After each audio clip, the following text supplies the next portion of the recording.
नमस्कार दोस्तों, स्वागत करता हूं आप सभी का आपके अपने YouTube चैनल वीसी एजुकेशन में। तो दोस्तों, डेली करंट अफेयर्स के लिए अभी हमारे चैनल वीसी एजुकेशन को डाउनलोड करें तथा इसकी पीडीएफ को फ्री प्राप्त करने के लिए VC education app play store से अभी डाउनलोड करें। तो दोस्तों, 10 नवंबर का टॉपिक हम शुरू करते हैं। सबसे पहले देखते हैं राष्ट्रीय कानून सेवा दिवस। राष्ट्रीय कानून सेवा दिवस कब मनाया गया? 9 नवंबर को। राष्ट्रीय कानून सेवा दिवस 9 नवंबर को। अब इससे पहले की जैसे 8 नवंबर की हम बात करते हैं तो 8 नवंबर को कौन सा दिवस मनाया गया था? 8 नवंबर को विश्व रेडियोग्राफी दिवस या शहरीकरण दिवस मनाया गया था। कौन सा? विश्व रेडियोग्राफी दिवस या शहरीकरण दिवस मनाया गया था 8 नवंबर को। 7 नवंबर को राष्ट्रीय कैंसर जागरूकता दिवस 7 नवंबर को राष्ट्रीय कैंसर जागरूकता दिवस तथा 5 नवंबर को दोस्तों विश्व सुनामी जागरूकता दिवस मनाया गया था। कौन सा? विश्व सुनामी जागरूकता दिवस। और 3 नवंबर को दोस्तों राजा राज चोल की जयंती मनाई जाती है। क्या? राजा राज चोल की जयंती मनाई जाती है। कब? 3 नवंबर को। और 2 नवंबर को international day to end immunity for crimes against journalist. और 1 नवंबर को दोस्तों विश्व शाकाहारी दिवस मनाया जाता है। कौन सा? 1 नवंबर को विश्व शाकाहारी दिवस मनाया जाता है। वैसे भी शाकाहारी लोग होते हैं वो 1 नंबर ही होते हैं, तो 1 नवंबर को ही विश्व शाकाहारी दिवस मनाया जाएगा। नेक्स्ट देखते हैं दोस्तों ग्लोबल इन्वेस्टर्स समिट 2023 के बारे में। Global investors summit 2023 Andhra Pradesh के सीएम ने इसके लोगों का अनावरण किया है अभी हाल ही में। किसका? ग्लोबल इन्वेस्टर्स समिट 2023 का आंध्र प्रदेश के सीएम ने इसके लोगों का अनावरण किया है। और कब होगी ग्लोबल इन्वेस्टर्स समिट 2023? कब होगी? 3 या 4 मार्च को आयोजित होगी। 3-4 मार्च को आयोजित होगी। कहाँ पे आयोजित होगी? आंध्र प्रदेश के विशाखापट्टनम में आयोजित होगी। कहाँ पे?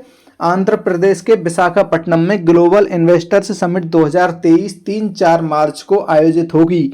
हाल ही में जिसके लोगों का अनावरण आंध्र प्रदेश के मुख्यमंत्री ने किया है। अब आंध्र प्रदेश के बारे में जानते हैं। आंध्र प्रदेश की राजधानी क्या है? आंध्र प्रदेश की राजधानी है साहब अमरावती। क्या है? अमरावती। और इसके सीएम कौन है? सीएम कौन है यहाँ के? जगनमोहन रेड्डी। कौन है? जगनमोहन रेड्डी। अब देखते हैं भाषा के और क्या है आंध्र प्रदेश के बारे में जो कि परीक्षा से संबंधित है। अब देखते हैं हम नेक्स्ट भाषा के आधार पर गठित होने वाला भारत का ऐसा पहला राज्य है आंध्र प्रदेश। कौन सा? भाषा के आधार पर गठित होने वाला भारत का पहला राज्य जिसका भाषा के आधार पर गठन किया गया है, ऐसा पहला राज्य कौन सा है? आंध्र प्रदेश। नेक्स्ट, औद्योगिक निवेश आकर्षित करने वाले राज्यों की सूची में प्रथम है। किसमें? औद्योगिक निवेश आकर्षित करने वाले राज्यों की सूची में पहले स्थान पर है। कौन सा? आंध्र प्रदेश। नेक्स्ट बात करते हैं हम 15वीं एशियाई एयरगन चैंपियनशिप 2022 कहाँ आयोजित हुई थी? 15वीं एशियाई एयरगन चैंपियनशिप 2022 कहाँ पे? दक्षिण कोरिया में। कहाँ पे? दक्षिण कोरिया में। अब हम दक्षिण कोरिया के बारे में जानते हैं। दक्षिण कोरिया को और क्या कहा जाता है? ओसिनिक्स सिटी नामक तैरता हुआ शहर यहाँ पे बसा हुआ है। क्या है? ओसिनिक्स सिटी नामक तैरता हुआ शहर यहाँ पे बसा हुआ है। और इसके नए राष्ट्रपति, इसके अभी लेटेस्ट में जो राष्ट्रपति बने उनका नाम क्या है? उनका नाम है यूसुक येओल। क्या है? यूसुक येओल। नेक्स्ट, स्पेसएक्स ने दक्षिण कोरिया के सैन्य उपग्रह कौन सा? एनासिस 2 को सफलतापूर्वक लॉन्च किया है। किसने? स्पेसएक्स ने। कहाँ के? दक्षिण कोरिया के सैन्य उपग्रह कौन सा? एनासिस 2 को सफलतापूर्वक लॉन्च किया है। और अपना पहला स्वदेशी अंतरिक्ष रॉकेट नूरी लॉन्च किया। कौन सा? नूरी। किसने लॉन्च किया था? दक्षिण अफ्रीका ने। किसने? दक्षिण कोरिया ने। सॉरी, किसने? दक्षिण कोरिया ने पहला स्वदेशी अंतरिक्ष रॉकेट कौन सा? नूरी लॉन्च किया है। नेक्स्ट, फोर्ब्स की रिपोर्ट के अनुसार कौन सी कंपनी भारत की सर्वश्रेष्ठ नियोक्ता के रूप में उभरी? कौन सी कंपनी उभरी? लेटेस्ट में नाम चल रहा है कौन सा? रिलायंस इंडस्ट्रीज। कौन सा? रिलायंस इंडस्ट्रीज। और पूरे राज्य में सोने की एक कीमत वाला राज्य कौन सा है? पूरे राज्य में सोने की एक कीमत होगी, कहीं पे अलग अलग कोई रेट नहीं होगी, पूरे राज्य में एक कीमत होगी।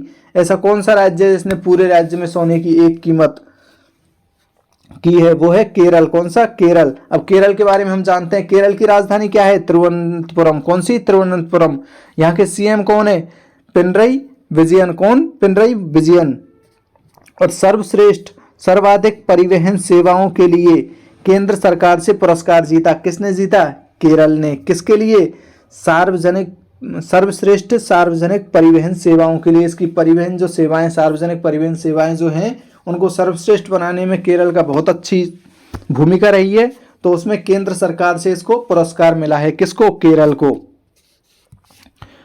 और केरल ने क्या किया है? 1 लाख छात्रों को फुटबॉल प्रशिक्षण देने का निर्णय लिया है। किसने? केरल ने 1 लाख छात्रों को फुटबॉल प्रशिक्षण देने का निर्णय लिया है। और ट्रैक एशिया कप 2022 की मेजबानी करेगा कौन? केरल। किसकी?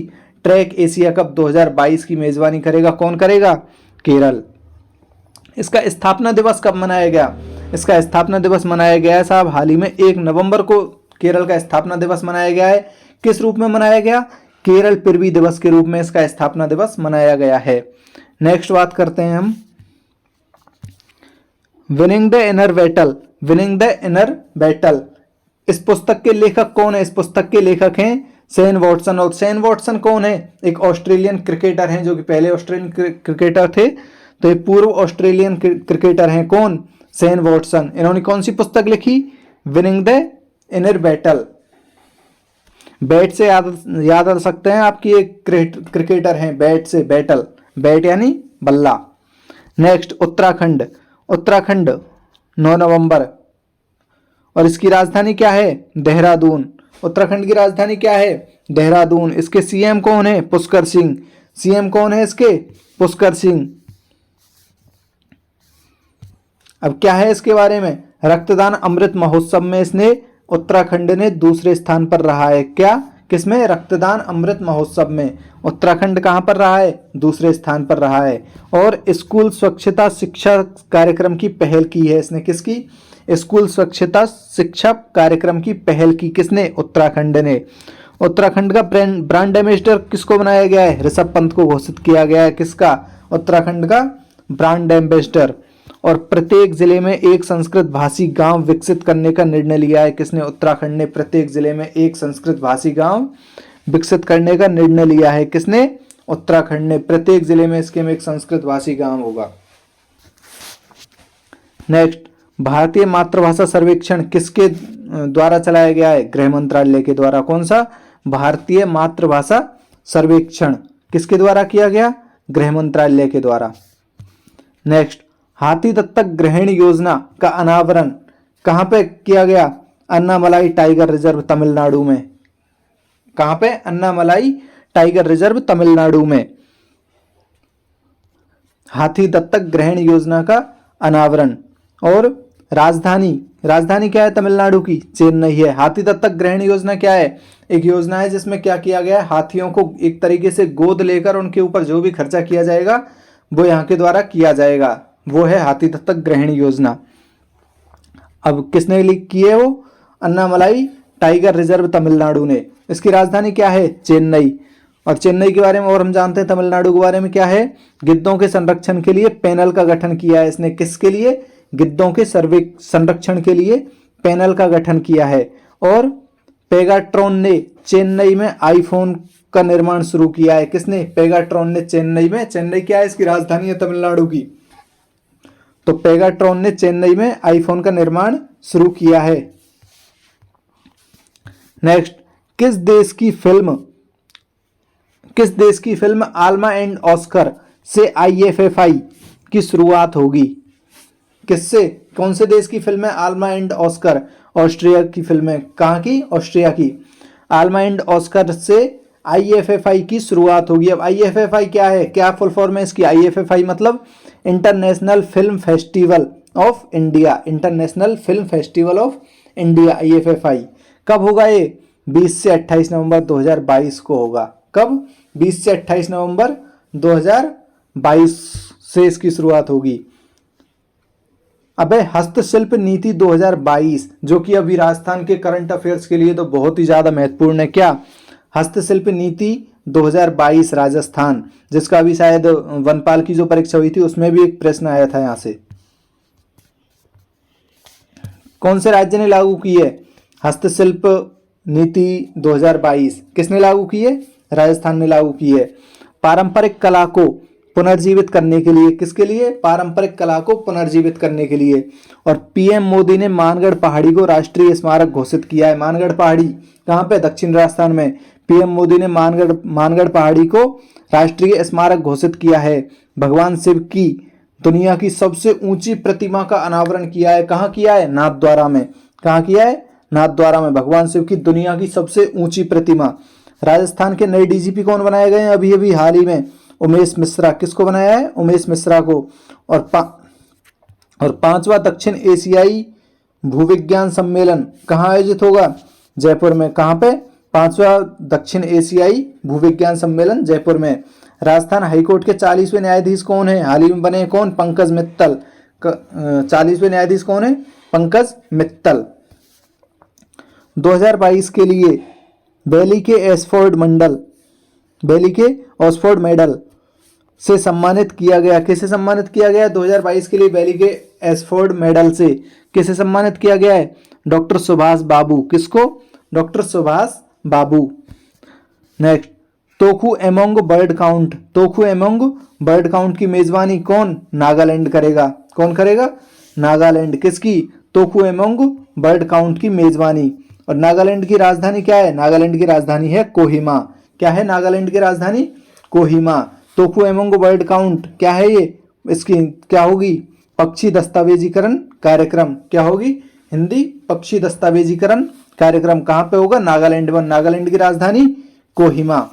नेक्स्ट, कौन सी एयरोस्पेस कंपनी भारत का पहला निजी तौर पर रॉकेट लॉन्च करेगी? कौन सी एयरोस्पेस कंपनी भारत का पहला निजी तौर पर रॉकेट लॉन्च करेगी? स्काई रूट एयरोस्पेस। कौन सी? Sky root aerospace. कब? 12 से 16 नवंबर को। 12 से 16 नवंबर को श्रीहरिकोटा लॉन्च पैड से। कहाँ से? श्रीहरिकोटा लॉन्च पैड से। और लास्ट क्वेश्चन है हमारा आज का, भारत के 50वें न्यायाधीश डीवाई चंद्रचूड़। कौन? डीवाई चंद्रचूड़, भारत के 50वें मुख्य न्यायाधीश। तो दोस्तों चैनल को अभी लाइक करें, ज़्यादा से ज़्यादा शेयर करें और सब्सक्राइब करें। धन्यवाद।